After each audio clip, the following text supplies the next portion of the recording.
Téléspectateurs de Mandi TV, bonjour, bonsoir. Bienvenue sur votre plateau Entretien Brut. Très heureuse de vous retrouver et merci beaucoup de votre constante fidélité pour le plateau Entretien Brut qui fait un décryptage de l'actualité. On essaie de voir ce qui se passe à l'horizon sur le territoire malien et dans la sous-région, voire internationale. Pour faire un décryptage sur ce plateau, téléspectateurs, j'ai toujours un chroniqueur, des chroniqueurs ou des invités tout simplement. Et en invité, j'ai monsieur Gabriel Thienot. Il est journaliste d'investigation au journal Le Reporter. Il est aussi le directeur de publication du site kamainfo.com. Thienot, bonjour. Madame, bonsoir. Bonjour à tous, les téléspectateurs. Et merci de l'invitation. Merci de te rendre disponible et de faire le décryptage avec nous. C'est tout un plaisir. Partagez. Soulo, bonjour. Bonjour Fatima Maïga. Ça va? Comment vas-tu? Bien, je vais très bien. Sinon, c'est pluvieux, hein? Oui, on s'est plaint du soleil, mais maintenant... Ouais, mais nous qui sommes des paysans, c'est nous qui regardons un petit peu tout ça. Hein? Okay. La pluviométrie, est-ce que Soulo connaît ce que c'est la saison de pluie? Oh my God. Moi, je suis du pays d'Ogon. La daba a été déposée depuis belle lurette quand même. Ça me fait un peu de temps quand même que je ne touche pas à la daba, mais quand même...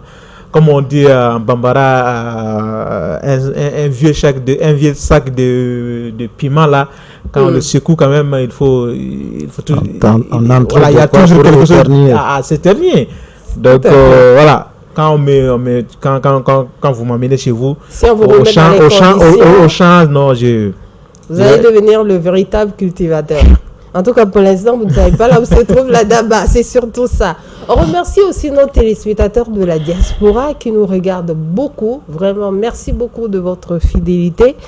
Sur ce plateau, nous allons commencer nos sujets, nos dossiers, comme on aime si bien le dire ici. Alors, le premier est les consultations menées par la commission de rédaction de l'avant-projet de la charte pour la paix. Voilà, on voit qu'ils vont reprendre leur bâton de pèlerin pour faire un dernier tour ou un grand tour pour voir tout ça. Gabriel, qu'est-ce que vous avez pu voir et analyser? Qu'est-ce qui ressort? Quelle interprétation faites-vous, par exemple? Merci Fatim, merci à Soulo d'être là sur ce plateau. Merci aux téléspectateurs qui nous suivent en ce moment. Je crains fort si ce ne serait pas encore un autre dialogue de trop, parce que si les Bamana disent que ce que Kafo est Damoué, on n'en trouve plus de ces Damou dans nos différentes rencontres initiées dans le but de rassembler les Maliens. Cet engouement n'est plus là. Pourquoi? On se pose la question. Parce que tout simplement, il y a un fait qui est là, qui embête tout le monde, mais que les gens ne veulent pas en parler. Au fait, il ne suffit pas de s'asseoir et de discuter, de prendre des décisions. Il s'agit également de les mettre en application. Ça ne sert à rien qu'à chaque fois qu'on réunisse les gens, qu'on trouve à relever les points saillants des problèmes qui nous assaillent, ainsi de suite, et qu'à la suite, voilà, et on a une série de recommandations, mais pour quelle finalité?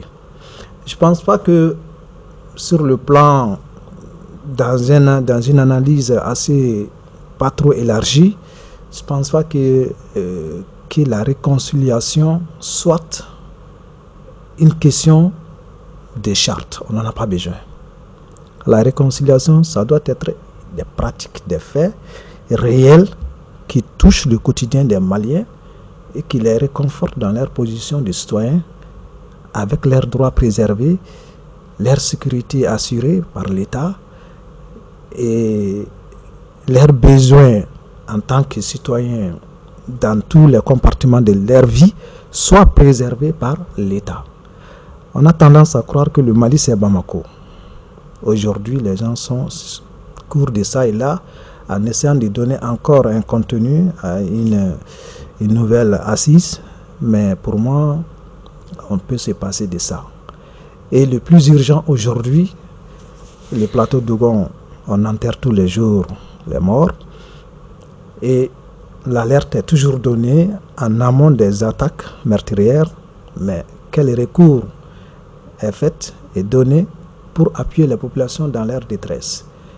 Le pays, le plateau d'Ougon, qui fait frontière, qui est également voisin avec le Boitou, qui est le pays beau, est également assailli par les groupes armés terroristes. On n'en parle pas.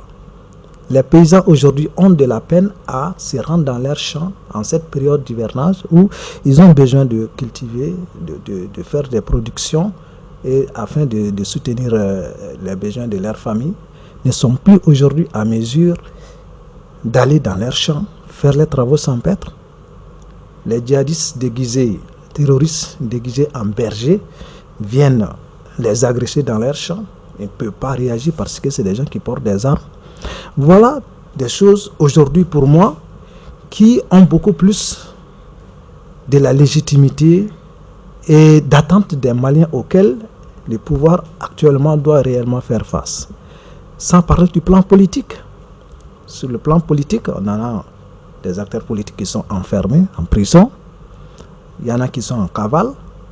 Qu'est-ce qui est réellement fait pour que tout ceci se retrouve dans l'air droit de citoyens, je ne dirais pas de les accorder de l'amnistie, même si cela est nécessaire quelque part, mais qu'on trouve quand même les mécanismes et les moyens de les ramener à la maison et qu'ensemble nous puissions nous asseoir et trouver comment est-ce que nous pouvons réellement décanter cette situation qui commence vraiment à être insupportable.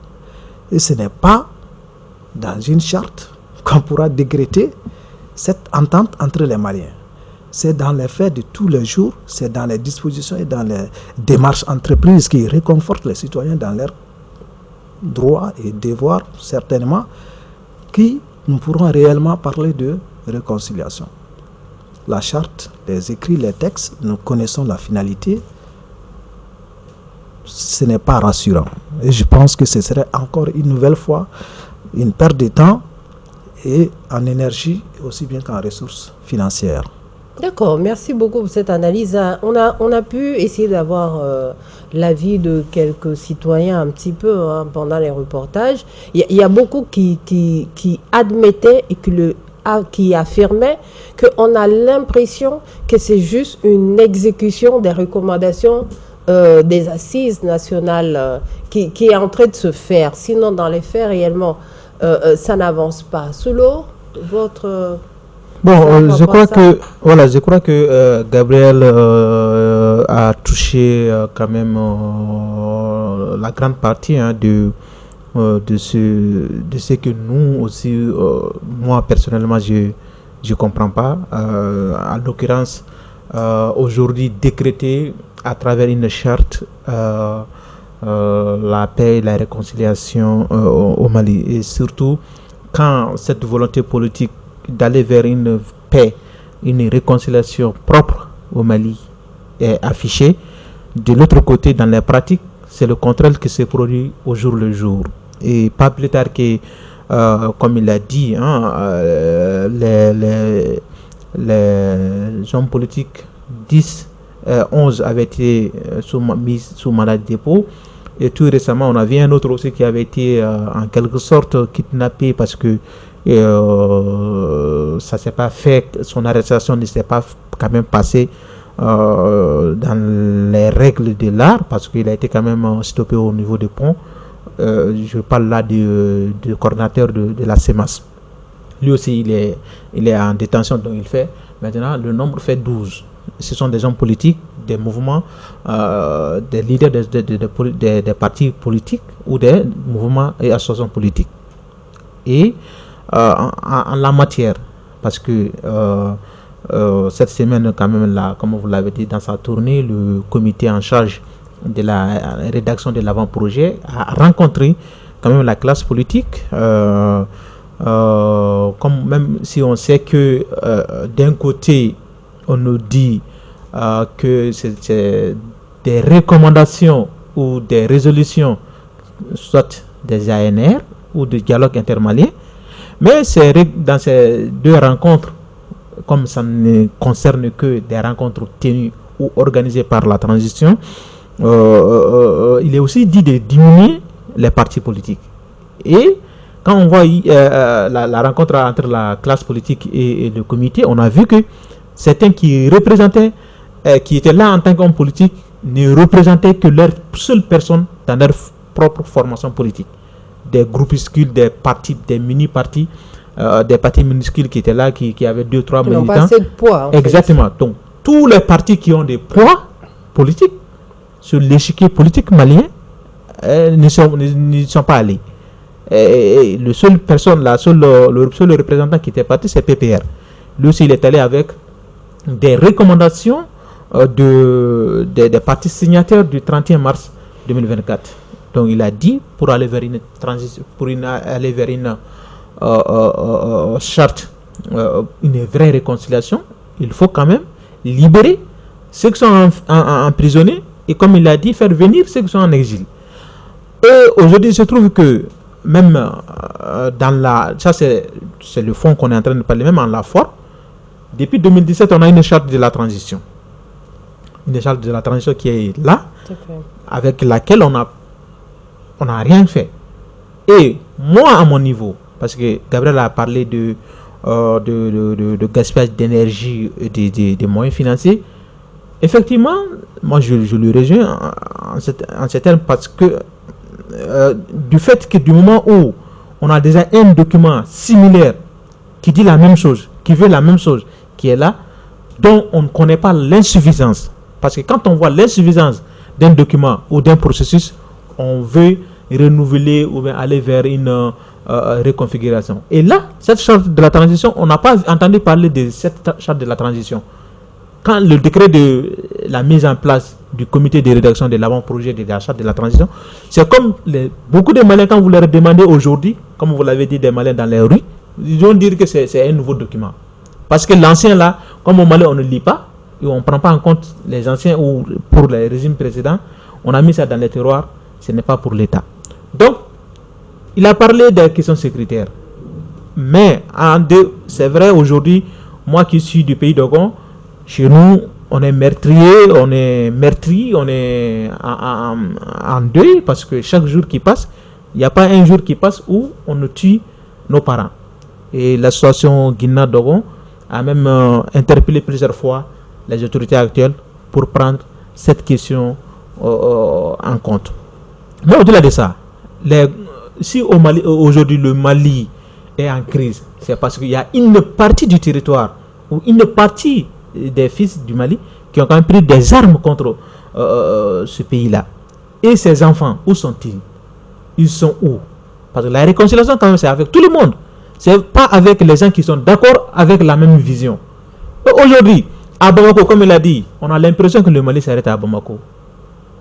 Aujourd'hui, toutes les rencontres du comité se passent à Bamako. Moi, peut-être le dialogue intermalien, on a vu que voilà, ils ont commencé par la commune et revenir. Mais pour parler de la réconciliation, tout se passe ici à Bamako. Est-ce que les autres là sont laissés pour compte ou bien ne sont-ils pas des Maliens?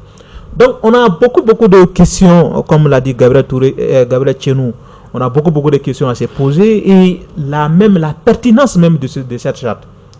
Il faut que nos autorités, nous qui sommes des analystes, nous qui sommes des observateurs politiques, publics, quand on le dit souvent, on critique, ils voient ça des mauvais d'eux, mais on ne donne que des pistes de solutions.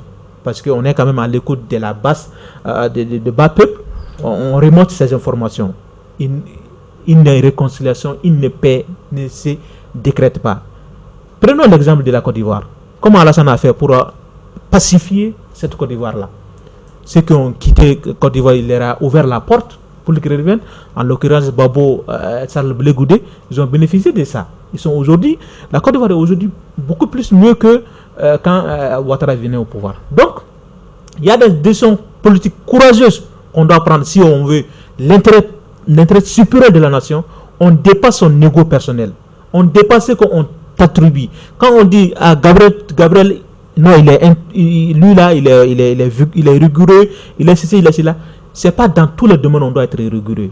Si on voit que la réconciliation passe par le retour de ces réfugiés, de ces exilés, l'acceptation de cette partie de population qui a dû peut-être fuir son pays, parce que on a vu quand même, on a salué le retour de Kidal dans le Jura malien, on a fêté ça, nous Maliens, et nous sommes fiers de nos forces de défense et de sécurité, mais quand même il n'y a pas eu de combat, il n'y a pas eu de vainqueur, parce que il y a une partie de ces gens-là se sont retirés.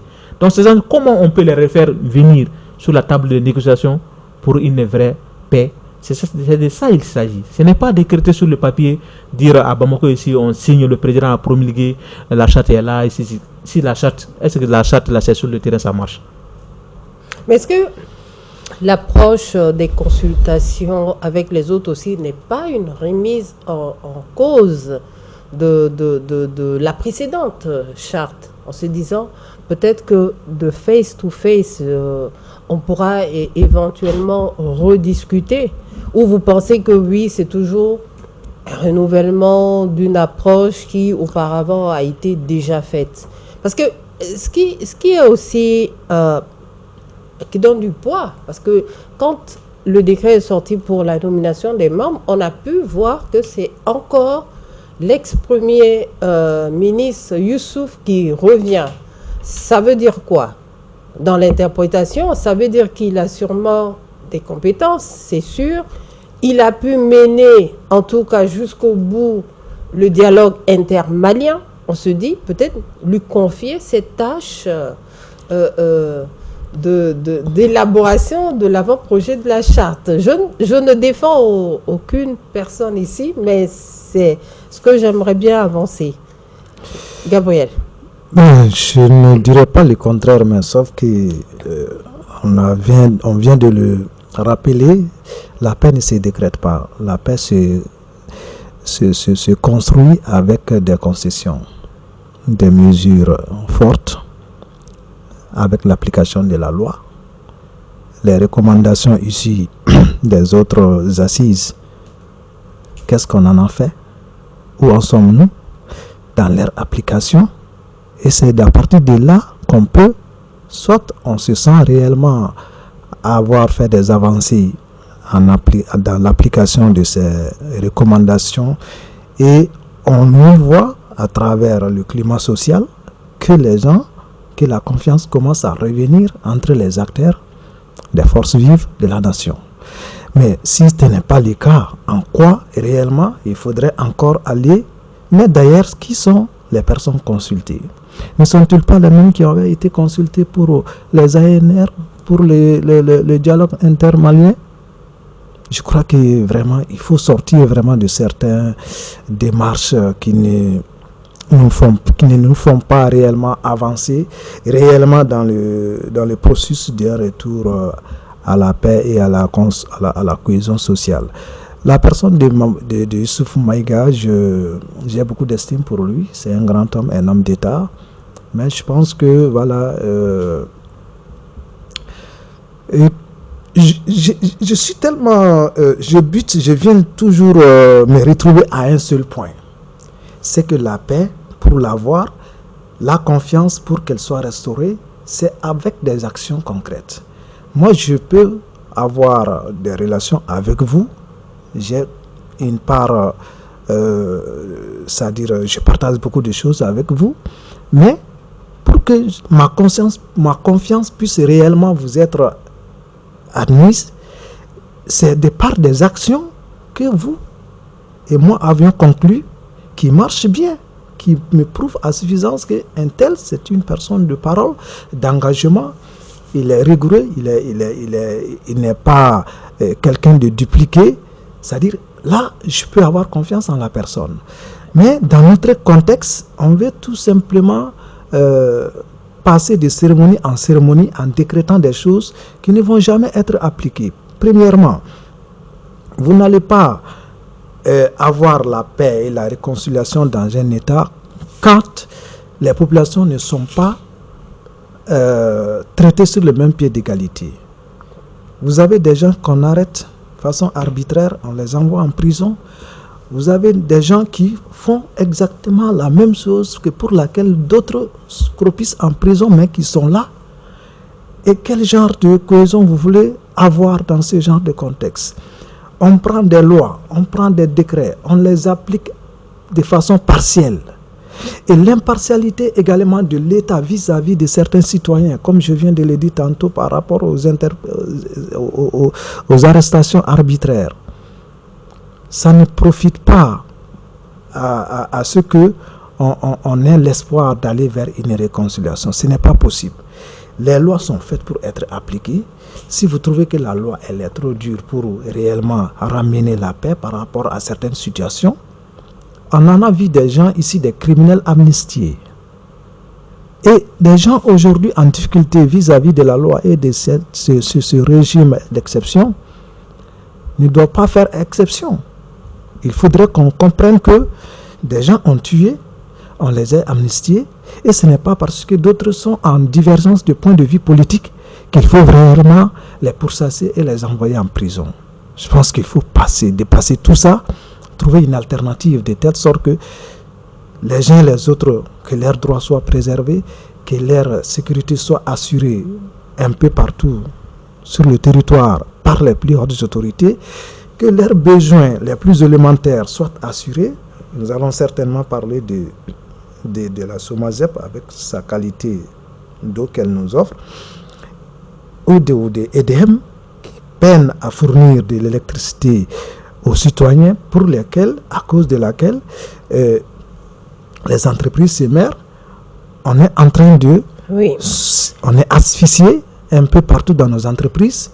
Et voilà, c'est pourquoi je pense que le gouvernement devrait plutôt mettre l'accent pour fournir ne serait-ce que les nécessaires pour ces eaux élémentaires du citoyen lambda et également veiller à ce que ces droits citoyens puissent être préservés. On ne peut pas être fier d'être malien si on est en sursis d'être envoyé en prison à tout moment. Ça ne garantit pas. On a peur souvent de s'exprimer sur des plateaux parce qu'on sait bien que quand on tient certains propos, on pourrait être appelé demain ou bien à la descente, des 4x4 viennent vous ramasser et on va parler d'enlèvement. Ce ne sont pas des choses qui rassurent les citoyens dans sa liberté d'expression. Et quand on est dans une telle situation, il faudrait que les autorités comprennent que ce n'est pas à tout bout de champ qu'il faut faire appliquer la force. Certaines dispositions sont beaucoup plus susceptibles de conduire les choses à bon terme qu'un comportement toujours belliqueux tendant à montrer les muscles. Ça ne marche pas. Il ne faut pas se donner la fausse impression que on peut à tout bout de champ étouffer, c'est-à-dire marcher sur cette liberté d'expression des uns des autres assez longtemps et prétendre avoir réellement l'apport et l'accompagnement dont vous souhaitez. D'accord. Un moment viendra où les gens, les ras-bol va prendre le dessus. D'autant que les choses élémentaires dont les gens ont besoin commencent à manquer cruellement et ça est en train de... C'est vrai, on nous a demandé de serrer la ceinture, nous comprenons et nous savions aussi que les moments que nous traversons, les relations publiques, géopolitiques et internationales dont nous sommes sous pression, cela n'empêche qu'entre nous-mêmes que nous puissions réellement avoir confiance aux uns et aux autres.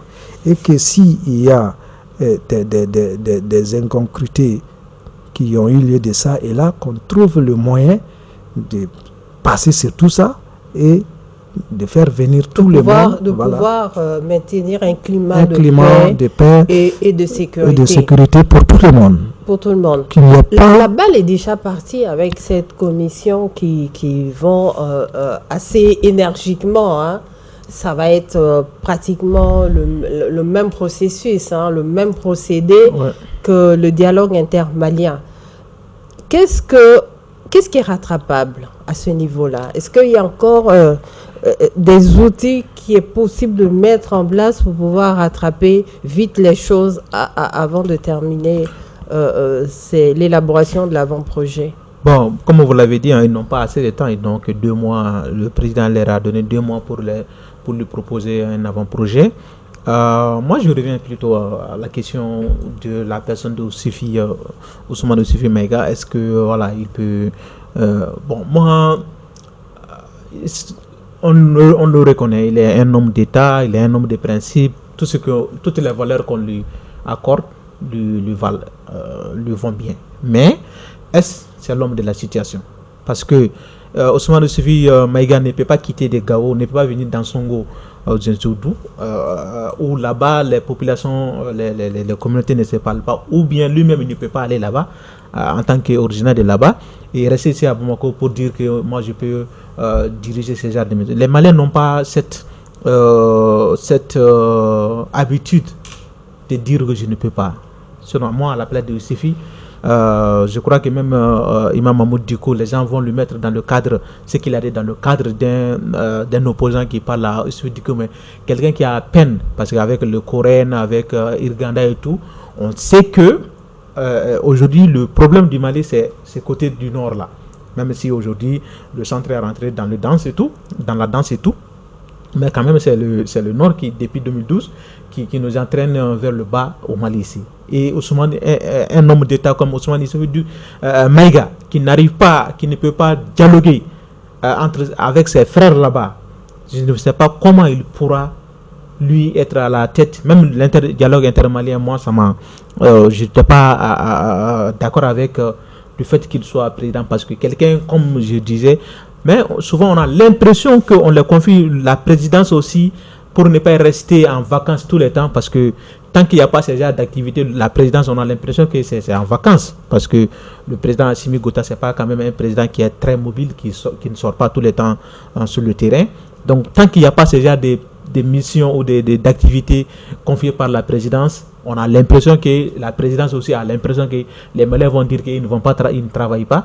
Donc il faut toujours créer quelque chose de gauche à droite pour que la presse s'en occupe, pour que les vidéomans ou les hommes politiques ou bien les soutiens par-ci par-là s'en occupent. Sinon, comme j'ai dit, aujourd'hui, on vient de sortir d'un dialogue intermalien, et aujourd'hui on sait que quand le comité va remettre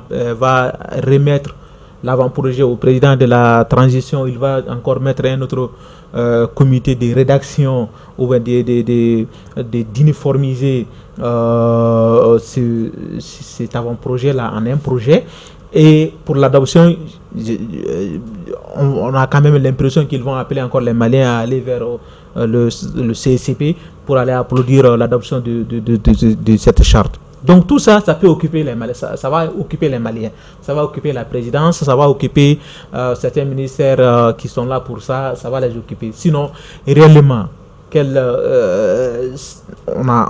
tout ce qui... Regardez aujourd'hui la commission, les membres qui composent cette commission. C'est vrai, c'est des personnes de grandes valeurs, c'est des personnes, des grands intellectuels, des grands commis de l'État, ou même dans leurs domaines respectifs, parce qu'ils ne sont pas quand même que des fonctionnaires.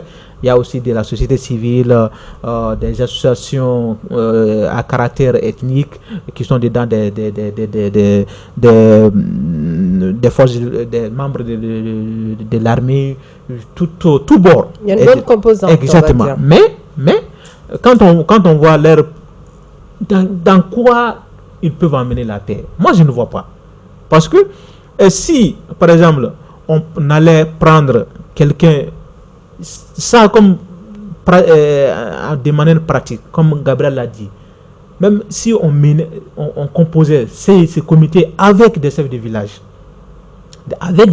ou des coordonnateurs des chefs de village, pour moi ça allait plus marcher qu'ici avec des intellos qui vont peut-être discuter 1 heure de temps sur c'est I, c'est A, c'est B, que sur des problèmes réels que traversent ces pays-là. Je ne dis pas que ceux qui sont dans la commission ne connaissent pas le problème réel, mais est-ce qu'ils sont représentatifs là des zones où le Mali a besoin de réconciliation? Ce n'est pas Bamako, C'est pas Bamako qui a... À Bamako ici, au centre on dit les éleveurs, les agriculteurs ou bien les peleurs d'Ogon. Ici à Bamako, qui a vu un problème pareil ici à Bamako? Ici à Bamako, il n'y a pas de problème. Mais le problème se trouve là où ça se trouve.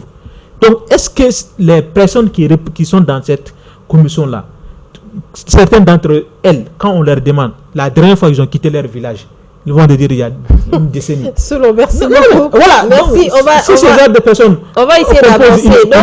Donc, quelque part, vous êtes en train d'approuver certaines personnes, on peut le dire. Pourquoi on a un ministère de la réconciliation et de la paix? C'est lui qui aurait dû être la personne qui mène tous ces travaux. Il y a la mission d'appui à la réconciliation qui est là pour ça. La mission d'appui à la réconciliation. Vous trouvez que c'est des doublons futiles? Oui, ça on a compris. Mais c'est vrai qu'on se pose la question, qu'est-ce que le ministre fait finalement? Madame Maïga, comme je l'ai dit toujours, depuis le début de cette émission, la paix, on ne la décrète pas. La paix s'obtient à travers des actions concrètes. Et si vous n'êtes pas encore à mesure de comprendre cela, vous allez tourner en rond et sans réellement aboutir à quoi que ce soit. Les gens ont des besoins. Les gens sont dans des situations intenables. Combien de temps faudrait-il encore qu'ils restent dans cette précarité alors qu'on parle quelque part d'assises pour avoir la paix? Mais et ils ont besoin que des actions soient posées pour leur soulager du problème dans lequel ils vivent vraiment depuis un certain temps. Ouais. Voilà à quoi moi je pense que s'il y a des actions à mener, aujourd'hui ce ne serait pas à Bamako. Les Bamakois vivent très bien, et même si l'électricité n'y est pas tout le temps, en tout cas il n'y a pas ce problème. Là où le problème est aujourd'hui, c'est à ces endroits-là où il faut, et peut-être s'il y a des réflexions à faire à Bamako, c'est comment mener des actions concrètes sur le terrain de telle sorte qu'il y ait cette confiance entre les Maliens eux-mêmes, que dans les localités où les gens ne sont pas à mesure d'aller dans leurs champs, que des actions soient menées pour les sécuriser dans leurs activités champêtres. Que les politiques qui sont en déphasage avec ces autorités actuellement, qu'on engage un processus réellement de retour à la normale et qu'on sorte dans tout ça. N'est-ce pas? Maintenant, on est là, on est en train de chercher encore à écrire un papier, mais ça ne va pas résoudre le problème. Et d'ailleurs, ce ne sont pas toujours des actions, des initiatives qu'on prend au bout desquelles des actions sont déterminées et que c'est peut-être comment appliquer ces actions-là qui restent en débat. Mais si ce n'est pas le cas, à quoi bon réellement encore s'asseoir pour parler de paix? D'accord. En tout cas, ce dossier, on va le suivre, ce sujet, on va le suivre, on va voir ce qui va ressortir de tous ces travaux-là. On va regarder ça de plus près pour les prochaines fois.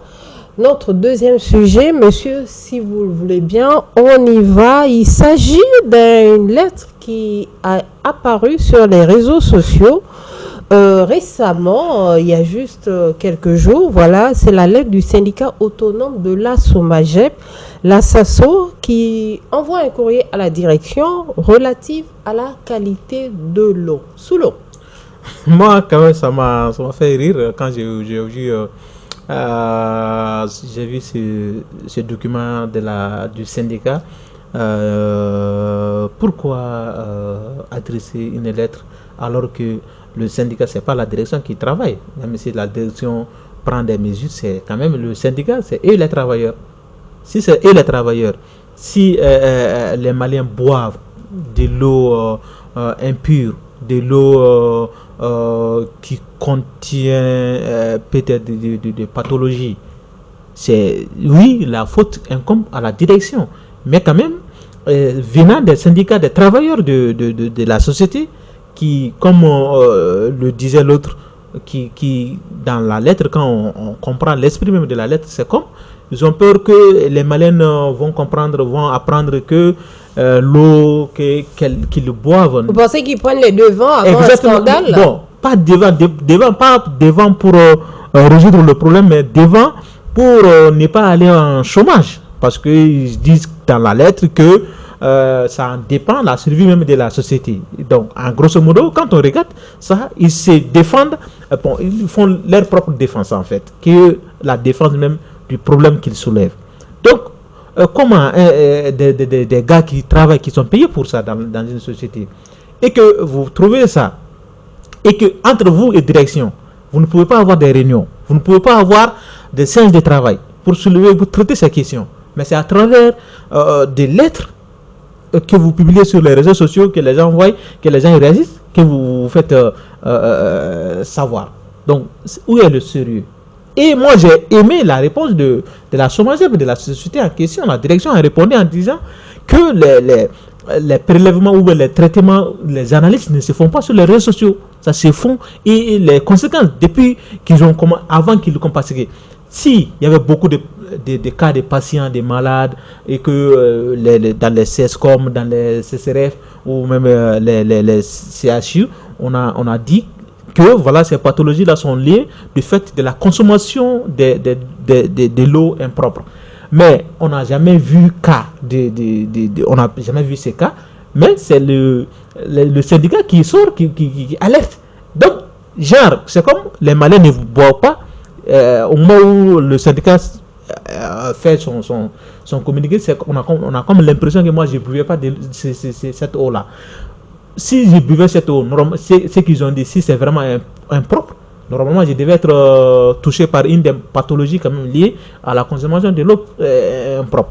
Et c'est pourquoi j'ai aimé la réaction de la direction qui a dit il faut aller voir dans les CESCOM, il faut aller vers les CESCOM, et ils ont donné même les analyses faites à ce niveau que les eaux là qu'on consomme sont des eaux propres et sans problème. Donc maintenant, est-ce que ça en dit long sur le climat de travail qui existe au sein même de la société? Donc ça aussi, on peut demander, parce que souvent les syndicats, ils ont d'autres problèmes, mais ils vont commencer par ces petits problèmes pour avoir l'adhésion de la population pour mener leur vraie lutte contre la direction. Est-ce que ce n'est pas une stratégie pour attaquer sur d'autres problèmes, sur un désaccord profond qu'il y a entre les travailleurs et la direction? On n'est pas dans le secret de Dieu, mais on a l'impression quand même que ce qu'ils ont sorti comme secret ou comme information capitale n'en est pas une, mais quand même ils veulent nous montrer quelque chose qui... Vous pensez que c'est juste une tension interne qui finalement ressort? Ou une situation que les Maliens doivent comprendre de cette société qui n'est pas encore connue. D'accord. C'est ça ma lecture. Gabriel, est-ce que c'est pareil pour vous? J'ai eu l'information, tout comme les Maliens l'ont apprise sur les réseaux sociaux, et imaginez que ça fait un tollé quand même. Les gens étaient restés un peu inquiets par rapport à tout ce qui se disait. Mais sauf que c'est un peu quand même difficile à admettre, parce qu'un travailleur, si toutefois, comme on a vu sur les résultats de l'analyse faite à la demande de ECAP Sahel, Mali, que voilà comment est-ce que les résultats finaux ont donné par rapport à l'analyse de cette prise d'eau au niveau du Centre national des eaux. Exactement, le laboratoire national des eaux. Des eaux. Voilà, leur rapport dit a donné les résultats d'analyse selon à la demande de ECAP Sahel. Alors, si il s'avère qu'il y a des problèmes d'ordre hygiénique à travers cette eau, et que les syndicats en a pris connaissance du contenu de ces analyses, je pense qu'ils devaient peut-être dans un premier temps faire un mea culpa, peut-être dire voilà, on a soumis à la direction un fait, une situation qui conduit à ce que l'eau ne soit pas de l'eau réellement bonne à la consommation. Et voilà la réaction de la direction quand nous leur avons demandé de nous apporter, de nous appuyer, de nous fournir, de nous mettre dans de telles conditions de travail, ainsi de suite. Là, on peut comprendre la réaction du syndicat qui, en ce moment, se décharge de toute responsabilité, allant dans le sens que cette eau ne soit pas adaptée à la consommation des clients, des Maliens. Alors, si ce n'est pas le cas, ce n'est pas au syndicat quand même, à la mesure où c'est eux, les travailleurs, ils doivent savoir dans quelles conditions ils peuvent produire et mettre à la disposition des Maliens de l'eau potable. Si ces conditions ne sont pas réunies, ils ont le plein droit de se plaindre auprès de la direction à la suite de cette analyse faite par ECAP Sahel. Alors, dire que ce qui doit être votre travail à faire et à faire dans la perfection, qu'il y ait des insuffisances, certainement, vous manquez des moyens pour mettre votre travail dans un contexte, c'est-à-dire à la portée vraiment de la mission. Mais j'ai comme l'impression que, voilà, il y a, comme Soulo l'a dit, il y a un non-dit dans cette affaire. Un non-dit que les syndicats peut-être ne veulent pas faire éclater aussitôt publiquement et que la direction aussi ne veut pas trop en parler. Alors, on se sert de cette situation. Sinon, en réalité, la qualité de l'eau qu'on nous sert dans les robinets est par endroit réellement pas commode à la consommation. Vous allez voir l'état de l'eau, vous allez voir dans votre récipient, là où vous gardez cette eau, des résidus qui ne sont pas réellement recommandés pour quelqu'un qui achète de l'eau à boire. Parce que cette eau nous est fournie en fonction, nous la payons avec contrepartie des factures. Alors, s'il faudrait qu'elle ne soit pas appropriée, adaptée à la consommation, ça veut dire que quelque part, quelqu'un ne fait pas bien son travail. Et qui ne fait pas bien son travail? La direction, certes, doit veiller à ce que les travailleurs travaillent dans des conditions à nous produire une eau de qualité. Et si ces conditions ne sont pas réunies, ça c'est de la responsabilité de la direction. Alors quand le travail n'est pas bien fait, ça c'est de la responsabilité des travailleurs et du syndicat des travailleurs qui doivent tout faire pour que ce travail se fasse dans les meilleures conditions. Alors, je m'en vais m'attaquer au Centre national des laboratoires. Alors, faudrait-il qu'il y ait une tierce personne ou bien une entité qui vienne vers elle pour qu'elle s'occupe réellement de cette question? Quelle est l'analyse périodique dont fait ces centres-là d'analyse par rapport à l'eau qui est fournie aux Maliens? Dans un mois, dans un trimestre, dans un semestre, dans l'année, combien d'analyses ils produisent pour réellement s'assurer de la qualité de l'eau qui est fournie aux Maliens? Je pense que la responsabilité, elle est partagée de ça et là. Et ce n'est pas une petite affaire. Une eau quand même qui est faite de la santé publique qui est livrée à des millions de Maliens, sa qualité ne doit pas faire l'objet quand même d'une légère analyse. Il faudrait que des responsabilités soient situées si l'eau réellement, parce que je pense que c'est du ressort également de ces centres, qui doit, à la suite de ces analyses périodiques, dire à la direction, voilà ce qui manque dans cette eau, voilà ce qu'il faut ajouter, voilà ce qu'il faut réellement avant la distribution. Est-ce que cela est fait? Peut-être que, parce que ce qu'on a pu voir, c'est que le laboratoire d'analyse d'eau a sorti un rapport. Maintenant, est-ce que... mais c'est un rapport là, c'est à la demande. C'est à la demande. C'est à la demande de ECAP Sahel. C'est ça qui c'est à la demande de ECAP Sahel. Mais est-ce que dans leurs prérogatives, ils ont comme mission de veiller à ce que l'eau soit tout le temps potable? C'est la grande question. Mais est-ce qu'on a besoin de poser cette question? Vous ne pouvez pas être une structure nationale qui doit veiller à la qualité de l'eau et que vous vous asseyez. C'est d'autres personnes qui, dans leur observations, viennent réellement vous demander de faire des analyses. C'est intéressant qu'on arrive à avoir des... Ce n'est pas sérieux. On aurait peut-être apprécié si c'est la direction ou bien le Centre national des analyses de cette eau qui sort un rapport pour dire faites attention et en ce moment précis, l'eau qui est mise à la disposition des clients n'est pas réellement propice à la consommation. Prenez les dispositions pour faire ceci, pour faire cela, informer la clientèle de telle sorte que même s'il est en fort d'usage domestique, que ce ne soit pas pour la consommation. On peut comprendre cela en attendant que des mesures et des démarches puissent être faites et mettre les choses en ordre. Mais ce n'est pas quand même à une C'est vrai que personne par de rapport venir faire demande d'analyse de cette eau. affaire-là, on ne voit pas tout de suite le laboratoire. Hein. Oui, mais On voit plus les syndicats et la Oui, SOMAGEP. mais c'est pourquoi je disais qu'il y a quelque chose qui cloche, qui n'est pas, comme il a dit, il y a un non-dit qui n'a pas été dévoilé au grand jour. Sinon, comment comprendre? Aujourd'hui, on est dans une guerre. Mali, les autorités le disent, le rappellent chaque moment, à chaque occasion, que les Maliens doivent rester vigilants. Et la vigilance passe par ça. La première des vigilances, c'est la consommation. Les produits que les Maliens consomment doivent être vérifiés, doivent être analysés au millimètre près pour que les Maliens consomment. Parce que quelqu'un qui vous suit, qui veut vous faire du mal, il passe par vos enfants, il passe par votre famille. Donc, si aujourd'hui, imaginez que c'est l'ECAP Sahel qui a demandé l'analyse, et que si l'ECAP du Sahel, parce que tout est parti de là. Sinon, aujourd'hui, imaginez qu'il y a une contamination de l'eau servi ou desservi aux Maliens, aux Bamakois.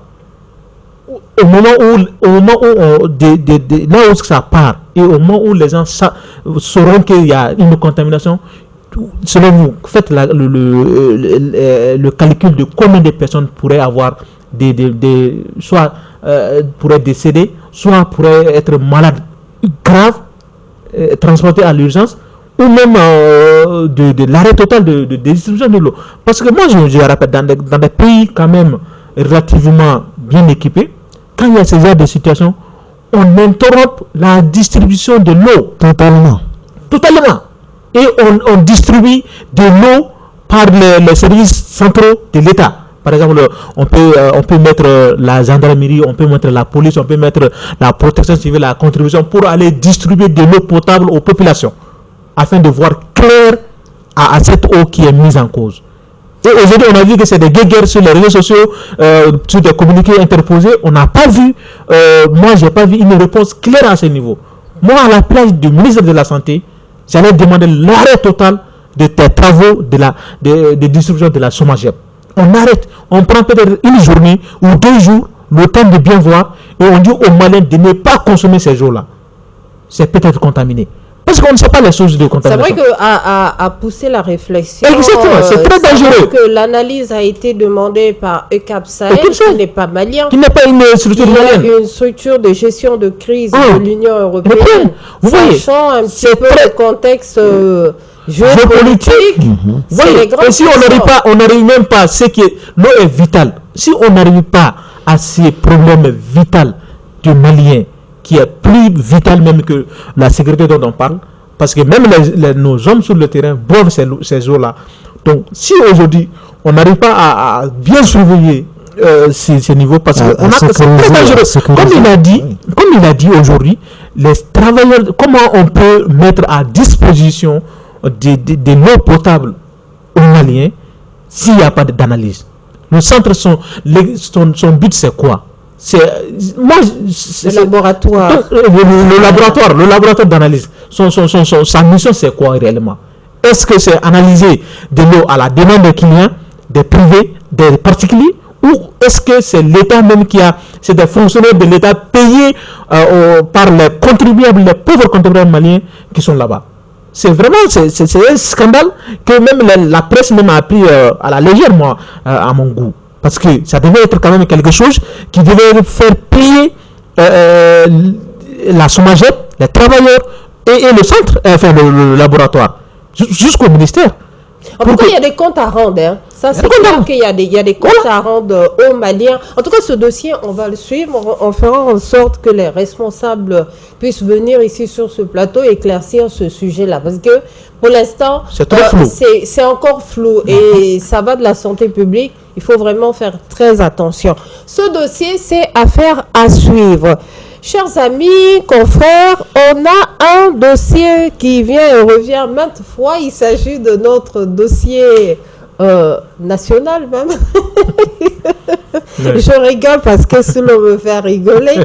Il s'agit de l'EDM, le dossier EDM. Je ne sais pas si on peut encore appeler la crise énergétique. En tout cas, on a un gros problème actuellement. c'est que les Maliens ont pu assister le 10 juin dernier à la remise de 15 groupes électrogènes et pas plus tard que le 12 juillet dernier, une remise de 10 groupes électrogènes. Alors, il y a des travaux pour la centrale qui est en cours jusque-là, mais la situation ne change pas. Les Maliens se retrouvent aujourd'hui à bénéficier de 4 heures d'électricité maximum sur les 24 heures. Donc, le calcul est rapidement fait. Cela veut dire que les Maliens, ils ont l'électricité à peu près 4 jours par mois. C'est énorme. Entre-temps, les entreprises subissent de plein fouet tout ce qui se passe. Les Maliens nous demandent, est-ce que vous avez une suite? Il y a eu des arrestations. On a arrêté l'ancien directeur de l'EDM. On a arrêté l'ancien ministre qui sont toujours en prison. On a libéré un opérateur économique fournisseur de l'EDM. Jusque-là, rien ne change, rien ne bouge. Heureusement qu'on est en période fraîche avec la saison pluvieuse. Sinon, cela ne remplace pas l'énergie dont les ordinateurs ont besoin pour fonctionner. Les téléphones, il faut les charger. Oui. Et 4 heures de fourniture d'électricité, ce n'est pas suffisant, vous le savez. Au fait, je pense que tout cela, c'est difficile, on en a assez parlé, mais j'aurais aimé quand même que les autorités, les plus hautes autorités, quand même nous sortent une deadline qui nous dise réellement, voilà, à partir d'une telle date, nous ne serons plus dans une telle situation. En fait, c'est une question de perspective dont les Maliens ont besoin aujourd'hui. Qu'on nous dise exactement. C'est vrai, nous savons que tous ces problèmes, même les groupes électrogènes qui ont été livrés récemment, ne sont pas suffisants parce que tout simplement, ce n'est pas une question de groupe électrogène, c'est une question de fourniture de carburant. Et pour avoir du carburant, il faut de l'argent. Et cet argent, aujourd'hui, nous manquons. Et c'est pourquoi aujourd'hui, le ministère des Finances se débat de ça et là pour avoir de l'argent. Avec la Banque mondiale, ainsi de suite, les conditions sont posées de ça et là. Et toute la question revient à, pendant plus d'une cinquantaine d'années, nous n'avons pas réellement travaillé sur notre propre autonomie en tant que pays indépendant. Nous avons été réellement, je ne dirais pas lâches, mais réellement, les têtes n'ont pas réellement pensé à ce que nous puissions avoir de tels problèmes un jour. Vous avez la fourniture. Je ne crois pas, Gabriel. Je ne suis pas d'accord avec vous. Non, parce que on a vu pas mal de ministres. Vous ne pouvez pas. Même le ministre qui est en prison, il l'a dit. Hein. Oui, vous ne pouvez pas laisser la question énergétique qui est centrale, qui est incontournable pour que l'économie puisse fonctionner normalement à la portée d'un autre pays qui vous la fournisse. Ce n'est pas possible. Prenez votre responsabilité. Mettez-vous en réflexion et de telle sorte que vous ayez une autonomie énergétique. L'énergie aujourd'hui, c'est un pas important pour gagner cette guerre de libération dont nous sommes en train de mener actuellement devant et sous la coupe de l'impérialisme. On ne peut pas s'en sortir parce que pour s'en sortir, il faut d'abord consolider l'économie. Et l'économie va de pair avec l'énergie. Et cette énergie, tant qu'elle n'est pas là, et que vous n'en avez pas à votre disposition pour en faire ce que vous voulez, vous n'êtes pas du tout réellement encore sorti de l'ornière. Et c'est ce problème-là que les Maliens n'ont pas su réellement régler pendant ces 60 dernières années. Et c'est dommage.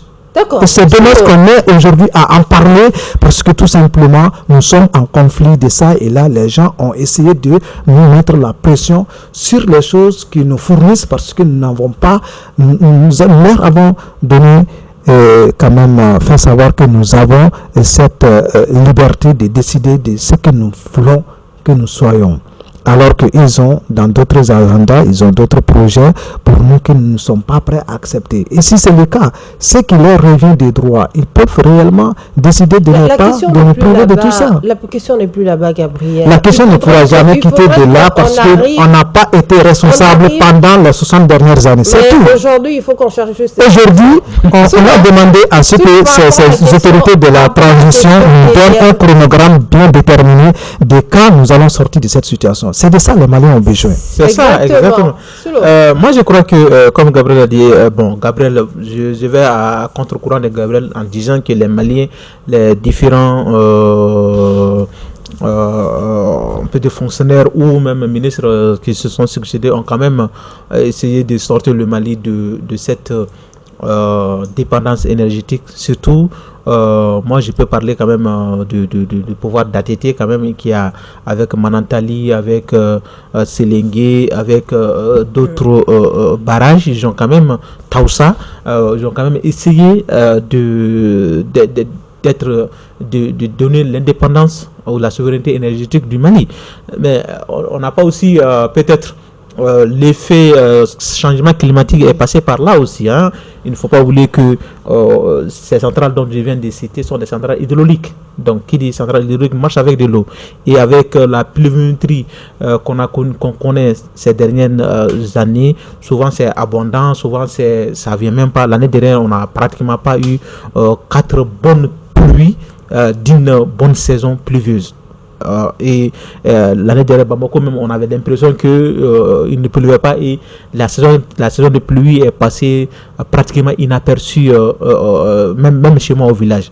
Donc tout ça a fait que côté centrale énergétique, hydraulique, il n'y a pas moyen de fournir de l'électricité. Si on est dépendant de la Côte d'Ivoire, parce que la Côte d'Ivoire quand même, il y a la mer, est débouchée à la mer, donc ils ont une centrale, ils ont des centrales hydrauliques et l'eau est partout. Donc c'est pourquoi le Mali est dépendant de la Côte d'Ivoire. Mais c'est pas seulement que la Côte d'Ivoire. Je parle de Manantali et tout, parce que souvent il y a les projets aussi de l'UEMOA qui avec la Guinée, qui ont des projets interconnectés. L'OMVS. Voilà, l'OMVS, qui ont des projets interconnectés aussi qui sont là.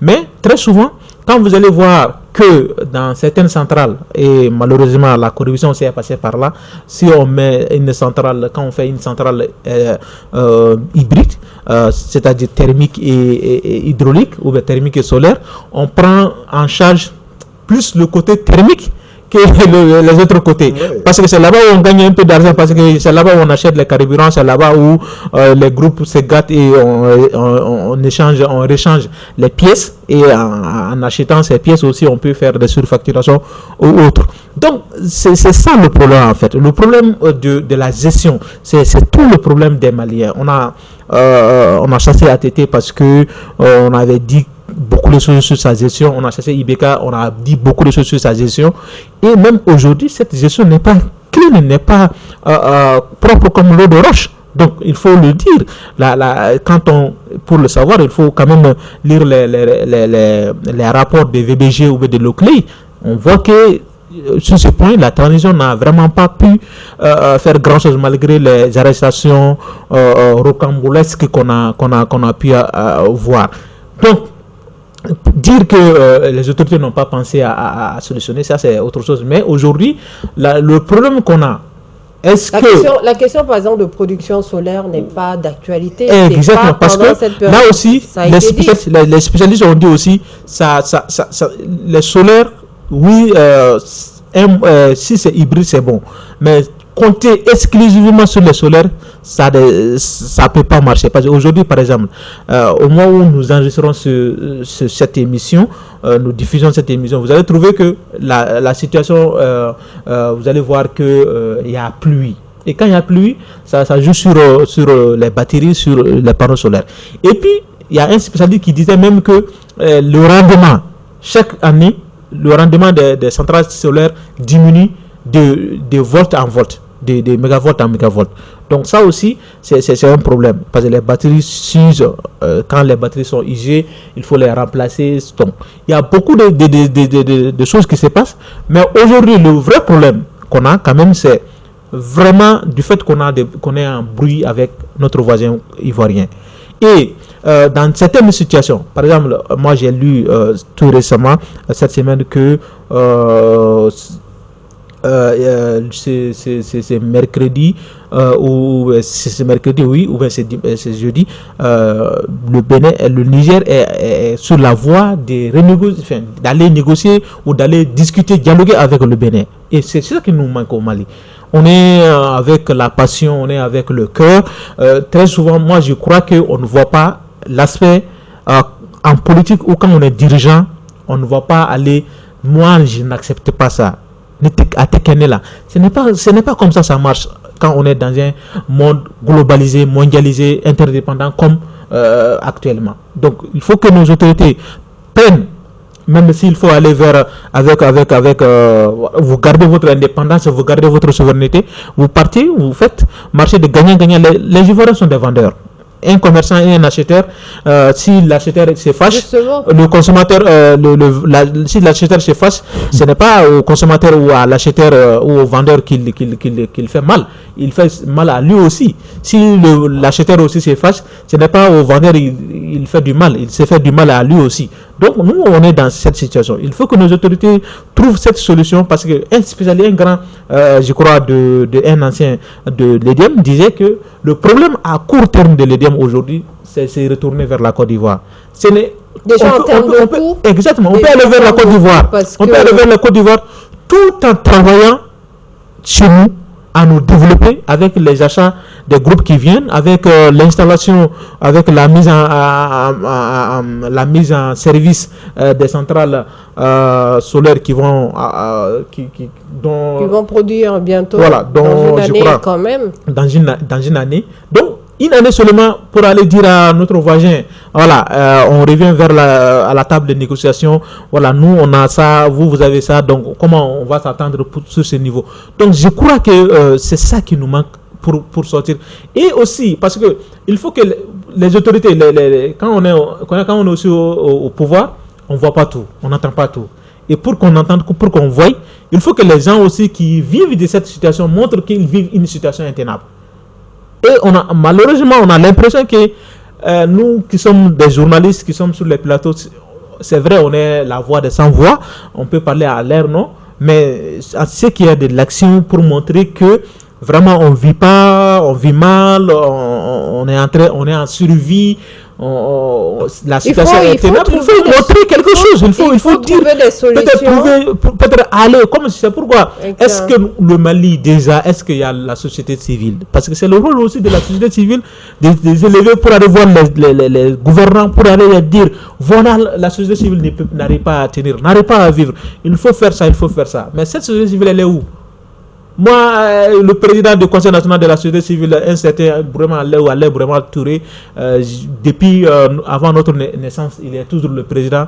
Il est dans toutes les commissions, il est toujours avec tous les pouvoirs. Donc, est-ce que c'est ça le rôle d'une société, d'une société civile? La société civile doit être contrepoids, d'avoir un équilibre entre n'est pas politique, mais quand même à rappeler aux tenants du pouvoir, voilà, l'intérêt supérieur du peuple passe avant tout à vos intérêts. Donc si on n'a pas tout ces trucs-là, on peut aisément accuser comme les autres, oui, les hommes politiques, mais les hommes politiques n'ont rien fait que seuls. Ils ont fait toujours avec les Maliens et ils ont fait toujours avec toutes les composantes des Maliens. D'accord. En tout cas, on a voulu reprendre ce sujet ici sur ce plateau parce que les administrations sont carrément bloquées aussi. Hein. Maintenant, pour pouvoir avoir un document, ça devient très complexe. On fait comprendre à certains niveaux, au niveau des commissariats, des mairies et tout, comme quoi il n'y a pas d'électricité. Donc tout cela ralentit vraiment la bonne marche de la société et notamment son impact assez négatif sur l'économie. Voilà, il faudrait évidemment avancer avec tout ça. Chers amis, voilà, nos dossiers du pays sont mis de côté, affaire à suivre pour certains. On a un dossier qu'on va essayer de voir assez rapidement. Le temps nous fait défaut. Il s'agit de notre voisin, le Niger, qui va bientôt avoir 1 an de transition. Voilà, la nouvelle gestion avec l'équipe de transition membre de l'Alliance des États du Sahel.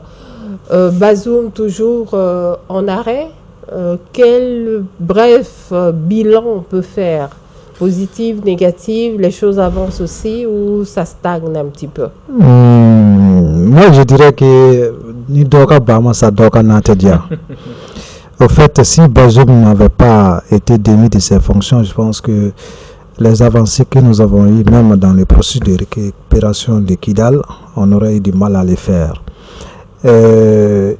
Cela également dénote à suffisance que certains de nos chefs d'État sont des otages à la tête de nos États qui sont soumis à d'autres volontés, à d'autres agendas.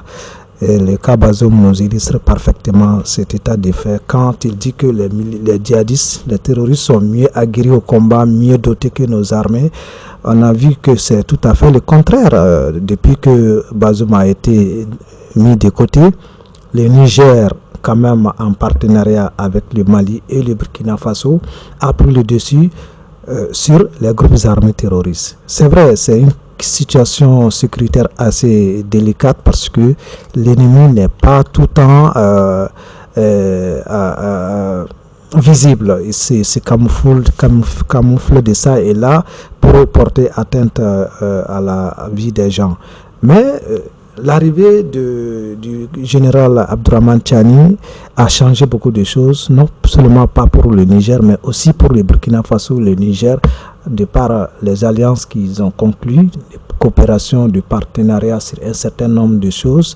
Et beaucoup d'acquis ont été faits dans cette période de transition. En moins d'une année déjà, des bases solides ont été mises de ça et là pour concrétiser la confédération des États du Sahel et des coopérations sur le plan militaire ont permis de neutraliser des chefs de guerre, que ce soit du Djim, d'Al-Qaïda, de tous ces groupuscules qui pullulent dans la région du Sahel et surtout dans la zone des 3 frontières. Alors, une année déjà et d'avancées, énormément d'avancées ont été faites sur le plan sécuritaire, sur l'autonomie du Niger en tant qu'État responsable de ces décisions politiques et géostratégiques ont été faites, ont été prises. Et le Mali ne doit pas être dans le regret que Bazoum ne soit pas aux affaires parce qu'on est en bon terme aujourd'hui avec le Niger. Pour vous, le bilan, il est positif. Soulo, assez rapidement, le temps. Bon, assez rapidement, moi je ne partage pas le point de vue de Gabriel, tout naturellement parce que on ne peut pas séquestrer son chef et vouloir dire qu'on fait mieux que son chef. Puis Abdourahmane Tiani ou les autres sont aussi les mêmes du système. C'est pas des anciens du système, c'est pas des nouveaux dans le système. Ils sont du système. Un général qui fait 10 ans à la présidence comme garde républicaine, il n'y a rien qui s'est passé dans le pays qui n'est pas au courant. Il le savait très bien. Et aujourd'hui, depuis qu'il a, oui, il y a certaines déjà même en tant que garde. En tant que garde, même il y a certaines questions. C'est pourquoi le Conseil national de sécurité existe dans tous les pays. Et ces conseils nationaux de sécurité, très généralement, vous allez trouver que c'est les militaires qui dirigent ou bien qui sont composés dans ces conseils-là. Donc c'est pour avoir, exactement. Parlons de politique. Tout. Et aujourd'hui, côté sécurité, le seul bilan positif que Tiani a, peut-être, comme il a dit, c'est la confédération, la création de cette confédération. Là, on peut s'accorder là-dessus. Sinon, côté sécuritaire, est-ce que au moment de Bazoum, il y avait autant d'attaques qu'autant de Tiani? Il y a eu combien de morts depuis que Tiani est au pouvoir? Faites le calcul, vous allez savoir que côté sécuritaire, c'est vraiment un mirage qu'on vous donne. C'est pas sur le terrain, ce n'est pas pareil. Heureusement, chez nous au Mali, c'est le contraire. Dans certains cas, on peut dire que c'est le contraire parce qu'on a le cas de Kidal. Qui était l'épine dans notre pied. On a enlevé ça et aujourd'hui notre armée a une capacité d'action sur tout notre territoire. Est-ce que c'est le cas comment dirais-je, est-ce que c'est le cas au Niger? Je ne suis pas sûr. Il y a encore au Niger le seul point positif, c'est le point politique parce que c'est maintenu, il est toujours le président de la junte parce qu'il n'a pas prêté serment, il n'est pas installé officiellement par la Cour constitutionnelle ou le Conseil constitutionnel, je ne sais pas quelle appellation on lui donne. Il est toujours le président de CNSP et chef de l'État. C'est ça son appellation officielle. Donc, à part ça, diplomatiquement, avec Bénin, ça va pas. Je viens de dire que tantôt il va envoyer une délégation pour s'arranger au niveau du Bénin. Donc, il a aussi fait l'espoir de quand même de chasser certains partenaires, certaines forces partenaires, même les États-Unis, ils leur ont demandé d'aller quitter le pays. Donc tout ça, c'est nous qui sommes souverainistes, on peut dire bravo, mais nous on aimerait quand même, comme l'a dit le président Bassirou Diomaye Faye, toutes les relations. Donc toutes les relations, que ce soit diplomatique ou amicale, il ne faut pas une rupture brute, une rupture brute comme un faux brute, une rupture brutale. Voilà, donc moi c'est ça que je le dis. Et son pour quelqu'un qui n'est pas d'accord avec moi, vous avez est très très négatif. Vous avez décelé quand même pas négatif. Gabriel, on ne va pas relancer les débats. Malheureusement, le temps nous fait vraiment défaut. Téléspectateurs de Mandé TV, voilà, c'est votre plateau Entretien Brut. Vous avez sur le plateau Gabriel Thienou, journaliste d'investigation au journal Le Reporter, et il est directeur de publication du site kamainfo.com. Gabriel, merci. Merci beaucoup Fatim, merci à Soulo et merci aux téléspectateurs. Alors, nous avons aussi Brema Soulo, journaliste, blogueur. Soulo, on se dit à une autre fois. Merci, mais avant de terminer rapidement, je dois quand même m'incliner devant la mémoire de nos disparus au pays d'Ogon, des gens lâchement assassinés par des forces du mal, et toutes nos condoléances aux familles des disparus et prompt rétablissement aux blessés au nom de Mandé TV. Tout le Mali entier s'incline vraiment. C'est une perte pour notre pays. On se dit à la prochaine. Entre-temps, allez sur les pages de Mandé TV, Facebook, YouTube, Mandé TV Reflet du Mali, et restez sur les ondes. On se dit à la prochaine.